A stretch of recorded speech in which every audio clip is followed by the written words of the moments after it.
Fils et du Saint-Esprit, un seul Dieu. Amen. La 11e année, le premier jour du 3e mois, la parole de l'Éternel me fut adressée en ces mots. Fils de l'homme, dis à Pharaon, roi d'Égypte, et à sa multitude, à qui ressembles-tu dans ta grandeur? Donc dans ce chapitre, on continue de s'adresser à Pharaon, et le message, ça va être de dire, Pharaon, tu étais tellement glorieux, tu étais tellement plein de bénédictions, tu avais l'occasion de faire beaucoup de bien autour de toi, mais tu ne l'as pas fait. Tu t'es enflé d'orgueil, tu n'as pas été humble, tu n'as pas reconnu Dieu à l'origine de toutes tes bénédictions. Et du coup, tu vas tomber, et tu vas tomber par les mains, encore une fois, du roi de Babylone, parce que tu es resté têtu dans ton péché, tu n'as pas reconnu Dieu, et donc tu as mérité cette fin-là. Et donc tous ceux qui avaient refuge en toi auront aussi la même destinée que toi, parce qu'ils se sont appuyés sur toi plutôt que de s'appuyer sur Dieu.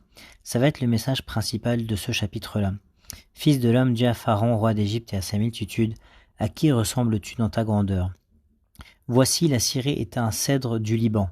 Et donc un cèdre du Liban, on sait tous que c'est un arbre très grand, avec un tronc immense, avec des branches immenses, qui est très imposant comme arbre, et c'est un bois précieux, donc plein de bénédictions, plein de fruits, c'est ça le sens ici. Tu étais grand en bénédiction et en fruits dans tout ce que tu avais, Pharaon. Ses branches étaient belles, son feuillage était touffu, sa tige élevée. Donc tu étais grand en toutes choses en fait, mais encore une fois, c'est Dieu qui t'avait donné tout ça. Et sa cime s'élançait au milieu des pères rameaux, donc des branches qui sont grandes dans lesquelles les gens venaient prendre refuge. C'est ce qu'on lit juste ensuite au verset 4. Avec les oiseaux, pardon, un peu plus loin dans les versets, on va voir. Les eaux l'avaient fait croître, l'abîme l'avait fait pousser en hauteur, des fleuves coulaient autour du lieu où il était planté et envoyaient leurs canaux à tous les arbres des champs. Bref, ils avaient le bras long, c'est ça que ça veut dire, ils étaient connectés un peu avec tout le monde. Et ils étaient d'une grandeur incomparable et ils avaient une influence un peu partout. C'est ça que ça veut dire ces versets-là. C'est pourquoi sa tige s'élevait au-dessus de tous les arbres des champs, ses branches avaient multiplié, ses rameaux s'étendaient, par l'abondance des eaux qui l'avaient fait pousser. Tous les oiseaux du ciel nichaient dans ses branches. Donc c'est là qu'on voit effectivement, que les oiseaux, et donc les autres peuples en fait, avaient refuge en lui, parce qu'il était quelqu'un qui prenait la sécurité, quoi. On se sentait en sécurité autour de lui. Et ça nous fait penser évidemment à certains psaumes ou à d'autres passages dans la Bible, où on parle en fait de l'Église d'une manière générale comme étant un refuge justement où les oiseaux viennent se réfugier sur les branches ou chercher de l'ombre pour se protéger du soleil. Ça fait référence à l'Église qui est comme ça, qui est ce refuge évidemment, ou à la personne spirituelle, à l'homme spirituel, qui est un refuge pour les autres, et pour tout le monde en fait, pour sa famille, pour ses proches, pour ses voisins, et même pour ceux qui viennent de loin. Et donc c'est ça, c'est ce refuge-là, c'est l'Église ou l'homme ou la femme spirituelle chez qui on vient chercher refuge parce que justement c'est quelqu'un de spirituel et qui nous aide à nous rapprocher de Dieu. Et l'Église évidemment qui nous sauve, qui est comme l'arche de Noé, et qui nous sauve en fait contre le déluge du monde. Tous les oiseaux du ciel nichaient dans ses branches, toutes les bêtes des champs faisaient leurs petits sous ses rameaux, donc pour se protéger du soleil et être à l'ombre. Et de nombreuses nations habitaient toutes à son ombre. Et c'est ce qui s'est passé effectivement, c'est que les gens ou les autres nations venaient s'appuyer sur l'Égypte pour chercher un refuge et pour être protégés contre l'oppresseur qui pouvait venir de Babylone ou d'ailleurs. Il était beau par sa grandeur, par l'étendue de ses branches, car ses racines plongeaient dans les eaux abondantes. Donc ça, c'est les connexions, effectivement. Et encore une fois, c'est la même idée ici sur la grandeur et la puissance de l'Égypte et de Pharaon. Les cèdres du jardin de Dieu ne le surpassaient point, les cyprès n'égalaient point ses branches, et les platanes n'étaient point comme ses rameaux. Et là, il y a quelque chose qu'on peut dire, ça c'est une comparaison en fait, entre Pharaon et les autres arbres. Et ça, c'est l'orgueilleux, en fait, il est comme ça. L'orgueilleux, c'est quelqu'un qui ne se satisfait pas de ce qu'il a et veut avoir plus que son frère. Et tant qu'il n'a pas plus que son frère, il n'est pas en paix à l'intérieur de lui-même. Alors qu'à l'inverse, celui qui est humble, il est humble et il arrive à être dans cette humilité-là parce qu'il est rassasié en fait par ce que Dieu lui donne. Dieu seul lui suffit. Et il remercie Dieu sans arrêt. Donc pour ne pas tomber dans l'orgueil, c'est un peu ça les deux secrets, c'est de remercier Dieu et c'est l'humilité. Remercier Dieu pour tout ce qu'on a et de reconnaître que c'est Dieu qui donne tout, qui est à l'origine de tout. Et celui qui finalement veut augmenter ses bénédictions, il doit remercier Dieu déjà pour tout ce qu'il a et être humble. Et être humble et avoir Dieu qui le suffit, en fait. Et c'est de cette façon-là que Dieu augmente les bénédictions et les grâces, en fait, pour cette personne-là qui est remerciante toujours et qui est humble.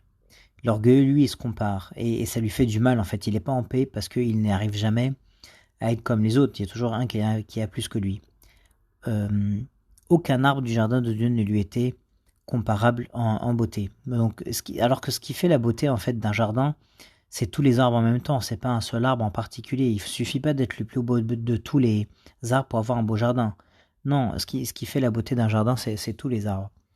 Je l'avais embelli par la multitude de ses branches, et tous les arbres d'Éden dans le jardin de Dieu lui portaient envie. C'est la même idée. C'est pourquoi, voilà le jugement qui arrive, au verset 10. C'est pourquoi ainsi parle le Seigneur l'Éternel. Parce qu'il avait une tige élevée, donc il était enflé d'orgueil, parce qu'il lançait sa cime au milieu des pérameaux, et que son cœur était fier de sa hauteur, c'est l'orgueil, je l'ai livré entre les mains du héros des nations, donc Babylone, qui le traitera selon sa méchanceté. Je l'ai chassé. Des étrangers les plus violents des peuples l'ont abattu et rejeté. Ses branches sont tombées dans les montagnes et dans toutes les vallées. Ses rameaux se sont brisés dans tous les ravins du pays. Et tous les peuples de la terre se sont retirés de son ombre et l'ont abandonnée. Évidemment, vu qu'elle est tombée, l'Égypte la grande, les gens ont arrêté de se réfugier en elle.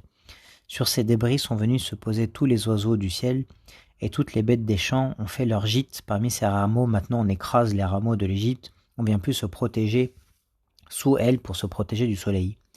Afin que tous les arbres près des eaux n'élèvent plus leurs tiges et qu'ils ne lancent plus leurs cimes au milieu des pérameaux, afin que tous les chênes arrosés d'eau ne gardent plus leur hauteur, car tous sont livrés à la mort. Évidemment, tous ceux qui se réfugient en elle, ils ont la même destinée, aux profondeurs de la terre, parmi les enfants des hommes avec ceux qui descendent dans la fosse.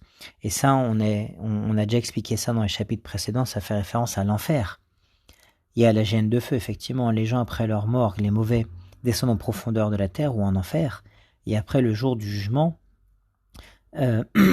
c'est là que le jugement est donné, effectivement, et qu'ils vont du coup dans la géhenne où il y a du deuil, il y a aucune espérance, aucune joie et absolument rien. Et c'est ce qu'on va lire ensuite derrière dans le verset 15.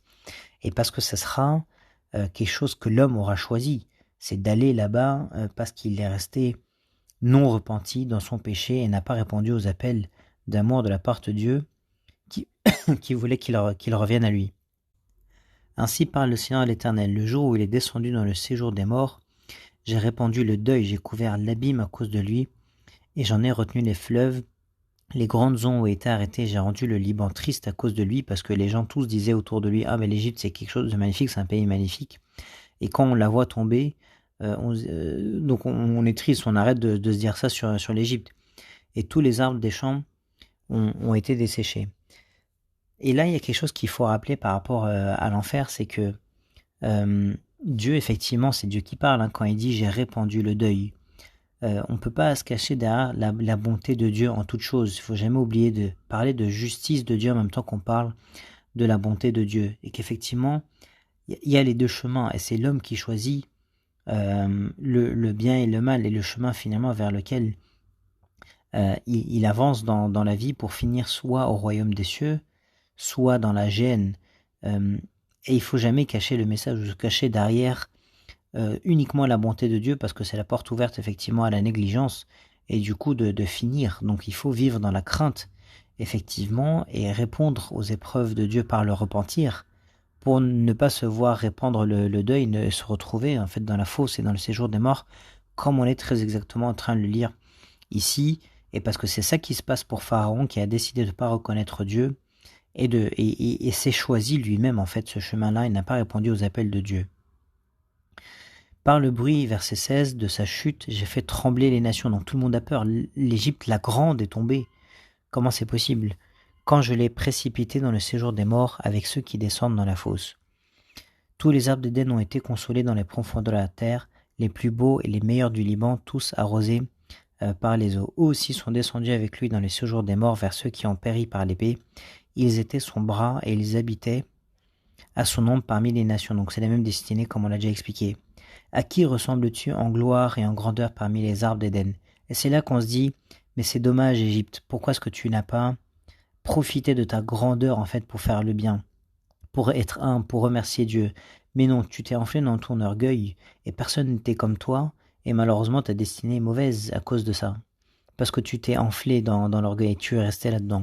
Tu seras précipité avec les arbres d'Éden dans les profondeurs de la terre, tu seras coché au milieu des arcs circoncis, c'est ça ta destinée finalement, avec ceux qui ont péri par l'épée. Voilà Pharaon et toute sa multitude, dit le Seigneur l'Éternel, et gloire à Dieu éternellement. Amen.